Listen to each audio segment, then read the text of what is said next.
چلیے جی احتشام مجھے یہ بتائیں کہ آپ کی تیاری پوری ہے اور آپ کو پتہ ہے کہ آپ کا ٹاپک کیا ہے؟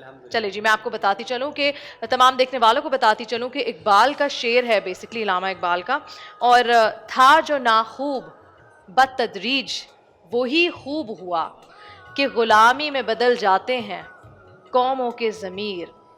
تو ہمارا موضوع ہے غلامی میں بدل جاتے ہیں قوموں کے ضمیر. Are you ready? ٹھیک ہے جی.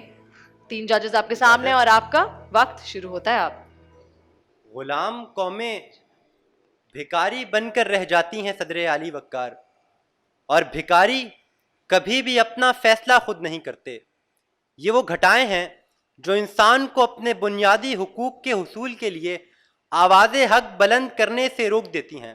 یہ وہ ذہنی فطور ہے جس نے سالہ سال حکمرانی کرنے والی اس مسلم قوم کو کبھی فرنگیوں کا تو کبھی ہندی بنیوں کا محکوم بنا ڈالا کہ جب یہی مسلم قوم غلامی کے نرغے میں آئی تو اپنے ہی فرنگی غلاموں کی غلام بن کر رہ گئی.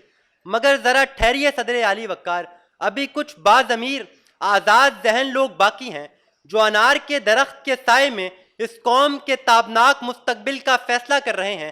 یہ وہی لوگ ہیں جو تحریک آزادی سے لے کر تحریک ریشمی رومال تک اس قوم کے مستقبل کا فیصلہ کر رہے ہیں. تو پھر قائد کا تصور تصویر بن جاتا ہے، اقبال کا خواب تعبیر پا جاتا ہے، سر سید کی تدبیر تقدیر بن جاتی ہے، خاکی وردی حیدری شمشیر بن جاتی ہے، اور نعرہ تکبیر کی صداؤں سے پاکستان زندہ باد کی صدائیں مل جاتی ہیں، اور تاریخ انسانی کی سب سے بڑی ہجرت وجود میں آتی ہے کہ پنجاب کے بنگال کے جوان چل پڑے، سندھی بلوچی سرحدی پٹھان چل پڑے، گھر بار چھوڑے بے سروز سامان چل پڑے.